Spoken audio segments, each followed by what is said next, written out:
నమస్కారం, నా పేరు బాలా. బీసీఎన్ న్యూస్ కి స్వాగతం. ముందుగా ముఖ్యాంశాలు. భీమవరంలో ఘనంగా ముగిసిన అటల్ బిహారీ వాజ్పేయి క్రికెట్ టోర్నమెంట్.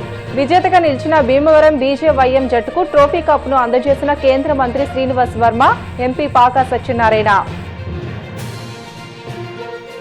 కోడూరు మండలంలో 3.76 కోట్లతో చేపట్టనున్న అభివృద్ధి పనులకు శంకుస్థాపన చేసిన మంత్రి నిమ్మల, గ్రామాల అభివృద్ధికి కూటమి ప్రభుత్వం కృషి చేస్తుందని వెల్లడి.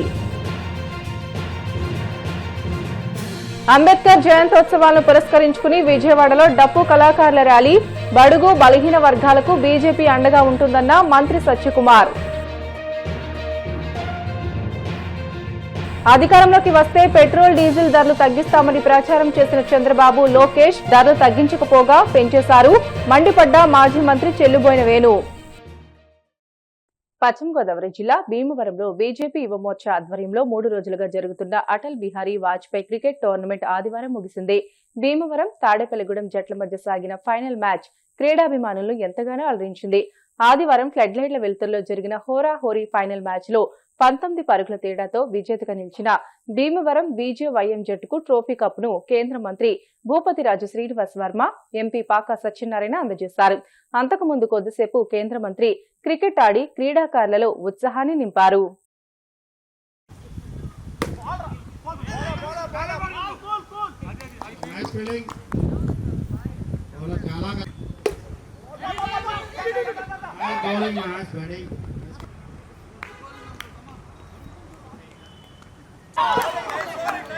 Super bowling go.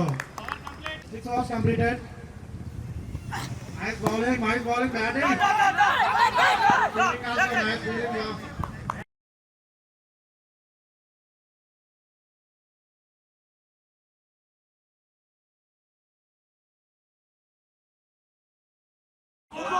Nice bowling. Very nice. Good batting.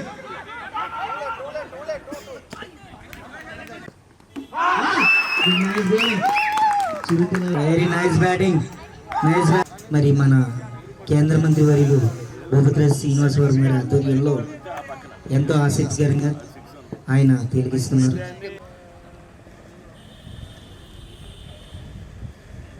Batting very nice. Full fielding, good fielding. 21 balls ki 21 runs.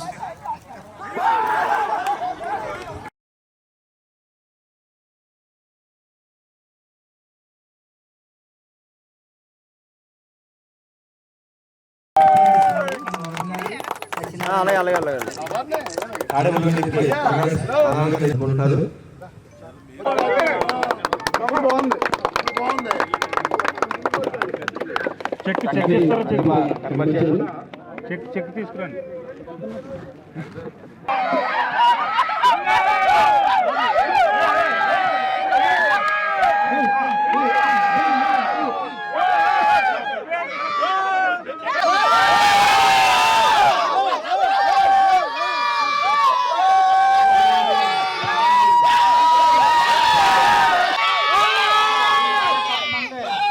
భారత మాజీ ప్రధాని, భారతరత్న శ్రీ అటల్ బిహారీ వాజ్పేయి గారి పేరుతో పశ్చిమ గోదావరి జిల్లా యువమోర్చా ఆధ్వర్యంలో నిర్వహించినటువంటి క్రికెట్ మ్యాచ్లో టోర్నమెంట్లో పాల్గొన్నటువంటి అందరికీ కూడా ముందుగా అభినందనలు తెలియజేస్తున్నా. మరి ఏదైతే జిల్లా భారతీయ జనతా యువమోర్చా ఆధ్వర్యంలో నిర్వహించినటువంటి టోర్నమెంట్లో చాలా మండలాల నుంచి క్రికెట్ టీమ్స్ పాల్గొనడం, ఇవాళ చివరిగా ఫైనల్ తాడేపల్లిగూడెం మండలం భీమవరం మధ్యలో జరగడం చాలా ఉత్సాహభరితంగా జరిగింది. భారత ప్రధానమంత్రి నరేంద్ర మోడీ గారికి అత్యంత ప్రాధాన్యతనిచ్చేటువంటి అంశం క్రీడలు. మా అందరికీ కూడా పార్లమెంట్లో గత సంవత్సరం చెప్పడం జరిగింది. ఏదైతే సంసద్ ఖేల్ అంటే సంసద్ అంటే పార్లమెంట్ సభ్యుడు, సంసద్ ఖేల్ పేరుతో మేము ఈ పార్లమెంట్ నియోజకవర్గాల్లో పెద్ద ఎత్తున ఆటల పోటీలు నిర్వహించాలి. అన్ని రంగాల్లో కూడా ఆ విధంగా నిర్వహించడం ద్వారా ప్రతిభ ఉన్నటువంటి వ్యక్తులను ప్రోత్సహించాలి అనేటువంటి ఆలోచనతో ప్రధాని నరేంద్ర మోడీ గారు చెప్తా ఉంటారు. అందులో భాగంగా గత సెప్టెంబర్లో మనం కూడా మన పార్లమెంట్లో సంసద్ ఖేల్ ఏదైతే నరేంద్ర మోడీ గారు చెప్పారో అందులో భాగంగా క్రికెట్ పోటీలు నిర్వహించాం, ఫుట్బాల్ పోటీలు నిర్వహించాం, వాలీబాల్ పోటీలు నిర్వహించాం, కబడ్డీ అదేవిధంగా చెస్, ఒక బాస్కెట్ బాల్, ఒక 6 క్రీడల్లో పార్లమెంట్లో పోటీలు నిర్వహించడం జరిగింది. రాబోయేటువంటి రోజుల్లో కూడా ఏదైతే ముఖ్యంగా యువతున్నారో వారిని క్రీడల పట్ల వారికి ఆసక్తి పెంపొందించే విధంగా మరే ఇతర మార్గాల వైపు వారి ఆలోచనలు మళ్లకుండా చేయాలనేటువంటి ఆలోచనలో భాగమే ఈ కార్యక్రమం. ఇలా ఎన్డీఏ ప్రభుత్వం అధికారంలోకి వచ్చాక భారత ప్రధానమంత్రిగా నరేంద్ర మోడీ గారి బాధ్యతలు స్వీకరించాక మీ అందరికీ కూడా తెలుసు, ఇవాళ ఇంటర్నేషనల్ గేమ్స్ లో భారతీయుల యొక్క ప్రాధాన్యత పెరిగింది, వచ్చేటువంటి మెడల్స్ పెరిగాయి, ఎవరైతే క్రీడాకారులు ఉన్నారో వారికి ఇచ్చేటువంటి సహకారం పెరిగింది. క్రీడల్లో ఎటువంటి రాజకీయాలకు అవకాశం లేకుండా నిర్వహిస్తున్నటువంటి ఘనత ప్రస్తుతం ఉన్నటువంటి ఎన్డీఏ ప్రభుత్వానికి ఉన్నది. మోడీ గారి ఆధ్వర్యంలో పెద్ద ఎత్తున ప్రోత్సాహకాలు ఇస్తున్నారు ఇవాళ క్రీడాకారులకి. పెద్ద ఎత్తున క్రీడాకారులను కూడా రాజ్యసభ మెంబర్లుగా నామినేటెడ్ మెంబర్లుగా నామినేట్ చేశారు. పెద్ద ఎత్తున క్రీడాకారులకి పార్లమెంట్ సభ్యులు టికెట్ ఇవ్వడం జరిగింది చాలా చోట్ల పోటీ చేయడానికి. ఆ విధంగా క్రీడలను ప్రోత్సహించడం ద్వారా మాత్రమే ఏదైతే ఆరోగ్య భారత్ అంటామో పదే మనం మాట్లాడుతూ ఉంటాం, శారీరక దారిద్ర్యం కూడా బాగుంటుంది, అనారోగ్యానికి దూరంగా ఉండేటువంటి అవకాశం ఉంది. కాబట్టి ఇటువంటి చక్కటి ఆలోచన చేసినటువంటి పశ్చిమ గోదావరి జిల్లా యువమోర్చా అధ్యక్షుడు గోపాల్ గారికి వారి బృందానికి అభినందన తెలియజేస్తున్నా. అదేవిధంగా రాబోయేటువంటి రోజుల్లో కూడా ఈ పార్లమెంట్కి సంబంధించి జిల్లాకి సంబంధించి సంవత్సరానికి 2 సార్లు దాదాపు 10 అంశాల్లో 10 క్రీడల్లో 7 పార్లమెంట్లు 7 అసెంబ్లీల్లో కూడా క్రీడలు నిర్వహించాలి, పోటీలు అనేటువంటి ఆలోచన చేయడం జరిగింది. ఆ రకంగా కూడా ప్రతి 6 నెలలకి పెద్ద ఎత్తున క్రీడా పోటీలు జిల్లా స్థాయిలోనూ కాకుండా కొన్ని క్రీడల్లో రాష్ట్ర స్థాయి, జాతీయ స్థాయి టోర్నమెంట్స్ కూడా ఇక్కడ నిర్వహించాలనేటువంటి నిర్ణయం చేయడం జరిగింది. భవిష్యత్తులో ఆ రకంగా కూడా చేస్తామనేటువంటి విషయం ఈ విధంగా చెప్తూ మరి ఈ టోర్నమెంట్లో చక్కటి క్రీడా స్ఫూర్తితో పాల్గొన్నటువంటి అన్ని టీముల సభ్యుల్ని, ఇవాళ ఫైనల్స్లో పాల్గొన్నటువంటి ఏదైతే తాడేపల్లిగూడెం రన్నరప్గా వచ్చారు, భీమవరం విన్నర్స్గా వచ్చారు, వీరిద్దరి యొక్క క్రిప్టేషన్ అభినందిస్తూ పాల్గొన్నటువంటి ప్రతి క్రీడాకారిని కూడా అభినందిస్తూ వారి యొక్క క్రీడా స్ఫూర్తిని కూడా అభినందిస్తూ సెలవు తీసుకుంటున్నాను. జై హింద్.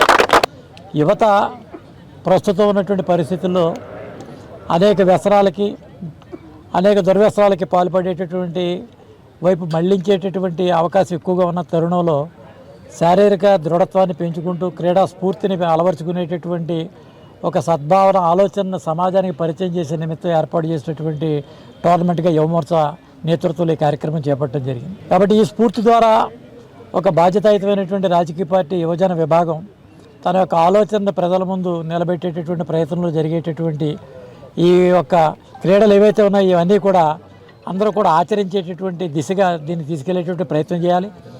ఆరోగ్య భారత్ అని, క్రీడా భారత్, మరి ఆరోగ్య యువకులందరూ కూడా బలీవైనటువంటి శక్తిగా ఉంటే ఆ యొక్క ఆలోచనలు కూడా సజీవంగా నిలబడేటటువంటి అవకాశంగా ఉంటుంది. కాబట్టి ఆ యొక్క స్ఫూర్తితోటి ఈ యొక్క కార్యక్రమాన్ని ఏర్పాటు చేయడం, దీనికి కేంద్ర మంత్రులు శ్రీనివాసవరం గారు అధ్యక్షతన ఈరోజు ఈ ఫైనల్స్లో మేము పాల్గొనేటటువంటి అవకాశం కూడా మాకు కూడా దక్కడం జరిగింది.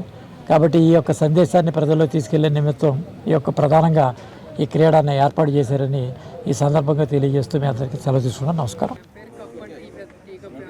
గ్రామాల అభివృద్ధికి కూటమి ప్రభుత్వం కృషి చేస్తుందని మంత్రి నిమ్మల రామానాయుడు అన్నారు. పశ్చిమ గోదావరి జిల్లా కోడూరు మండలం జిన్నూరు, వేడంగి, మట్టపరు గ్రామాల్లో 3.76 కోట్లతో చేపట్టనున్న అభివృద్ధి పనులకు మంత్రి శంకుస్థాపనలు చేశారు. అనంతరం మట్టపరులో ఏర్పాటు చేసిన బహిరంగ సభలో ఆయన మాట్లాడుతూ జిన్నూరు కవిటం ప్రధాన రహదారి, మట్టపరు సెంటర్ నుంచి మట్టపరు గ్రామంలోకి వెళ్లే రోడ్డు నిర్మాణానికి 1,35,00,000 నిధులు మంజూరయ్యాయని వెల్లడించారు. ఇటువంటి మంచి ప్రభుత్వాన్ని ఆశీర్వదించండి. అదే కనుక జగన్మోహన్ రెడ్డి తప్పు జారి మళ్ళీ వచ్చుంటే చక్కగా ఆ 2,40,000 మీకు పంచుండేవాడు, మీ బాధలు మీరు పడేవారు, గట్టిగా ఎదురు తిరిగితే లోపల జైల్లో పెట్టేవాడు. అటువంటి కిరాతకమైనటువంటి ప్రభుత్వం మీ అందరికీ తెలుసు. ఈరోజు ఏం చెప్తూ ఉన్నారు వాళ్ళు, ఎక్కడ తిరిగినా ఏమంటున్నారు వాళ్ళు, ఏమంటున్నారమ్మా?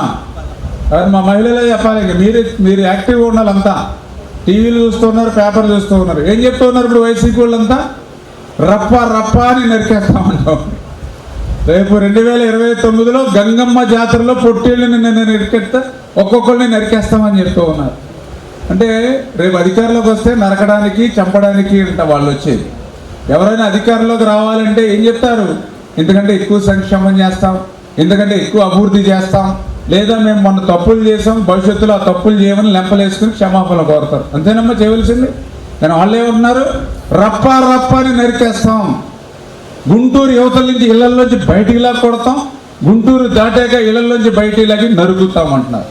అంటే 9 మాసాలు మోసి కన్నటువంటి బిడ్డల్ని పోగొట్టుకునేటువంటి తల్లుల్ని చూడాలనుకుంటూ ఉన్నారు వాళ్ళు. ఎంతో ఆశలతో అత్తారింట్లో అడుగుపెట్టినటువంటి భార్యకి భర్త లేకుండా చూడాలనుకుంటూ ఉన్నారు. అటువంటి వాళ్ళు అవసరమా మనకి? అటువంటి పార్టీ మనకు అవసరమా? అందుకే ఈరోజు ఆ పార్టీ పేరు కూడా మార్చుకుంది. ఏం పేరు? మీరు కాదు, మా వాళ్ళు చెప్పాలి. ఏం పేరు? గొడ్డలి పార్టీ. గొడ్డల పార్టీ అని పెట్టుకున్నారు. వాళ్ళు గుర్తు కూడా రేపు భవిష్యత్తులో ఫ్యాన్ బదులు గొడ్డలు రావచ్చు. ఎందుకంటే మొన్న పుట్టినరోజు జరుపుకున్నారు జగన్మోహన్ రెడ్డి గారు. సరే తప్పులేదు, పుట్టినరోజు జరుపుకుంటే ఎవరైనా 10 మందికి స్వీట్స్ పొందుతారు, లేదా కేక్ కట్ చేస్తారు, హాస్పిటల్కి వెళ్ళి ఎవరైనా రోగులు ఉంటే వాళ్ళకి పాలు బ్రెడ్ వేస్తారు, లేకపోతే ఎవరైనా రక్తదానం చేస్తారు, ఏదో ఉపకారం చేస్తారు. కానీ ఆయన పుట్టినరోజుకి ఆయన పిలుపు ఏంటో తెలుసా? జగన్మోహన్ రెడ్డి గారి పిలుపు ఎక్కడ చూసినా ఆ పుట్టినరోజుని పెద్ద డీజే పెట్టుకుని, సౌండ్ బాక్స్ పెట్టుకుని, మోటార్ సైకిల్ మీద గొడ్డలు ఎలా తిప్పుకుంటూ ప్రజల్ని భయభ్రాంతులు చేసినటువంటి పరిస్థితి మన టీవీలో చూశారు. ప్రతి వీధిలోనూ ప్రతి రోడ్డులోనూ కూడా గొడ్డల్ని తిప్పుతూనే ఉన్నారు. పాపం పొట్టేళ్ళని, మేకల్ని నడి రోడ్డు మీద బహిరంగంగా అటువంటి జగన్మోహన్ రెడ్డి ఒక ఫ్లెక్స్ పెట్టి, ఆ ఫ్లెక్స్ ముందు రోడ్డు మీద ఆ గొడ్డలతోటి ఆ పొట్టేళ్ళని నరికి, ఆ నరికిన వెంటనే తల తెగిన వెంటనే రక్తం ఎలా చిమ్ముతుంది. ఎందుకంటే ఒకేసారి నరికారు కాబట్టి మెడలోంచి వెంటనే 4 చేతులతో 2 చేతులతో పట్టుకుని ఆ మొండేని అక్కడ పట్టుకెళ్ళి ఆ చిమ్మినటువంటి రక్తాన్ని జగన్మోహన్ రెడ్డి ఫోటో మీద చిమ్మారు. అంటే ఎంత జుగుప్పాకారంగా ఉంది. ఎప్పుడైనా మనం ఏదైనా దేవత దగ్గర గుడి దగ్గర మనం ఎప్పుడైనా సరే ఆ మేకనో లేకపోతే ఇదినో మనకు ఏదైనా ఉన్న ఆచారం ప్రకారం మనం మొక్కుంటే తీర్చుకుంటాం. అంతేగాని ఇప్పుడు మీకు ఇక్కడ బహిరంగంగా ఇట్లా నరికి ఇట్లా రక్తం చిమ్మిస్తామో ఎట్లా? ఆ సంస్కృతి ఎక్కడైనా ఉంటుందా? అంటే ఎంత భయానకమైనటువంటి సంస్కృతి జగన్మోహన్ రెడ్డి వైఎస్ఆర్సీపీ పార్టీలో ఉందో, నడి రోడ్డు మీద గొడ్డలు పెట్టి పొట్టేళ్ళని నరికే ఆ పొట్టేలు రక్తంతో ఆ యొక్క జగన్మోహన్ రెడ్డి ఫ్లెక్సీలు తడుపుకుంటున్నారని అంటే వాళ్ళ రాక్షస ఆనందం ఏ రకంగా ఉంది మీకే అర్థమవుతున్నటువంటి పరిస్థితి. బులెటిన్లో షార్ట్ బ్రేక్ తీసుకుందాం. Stay with us.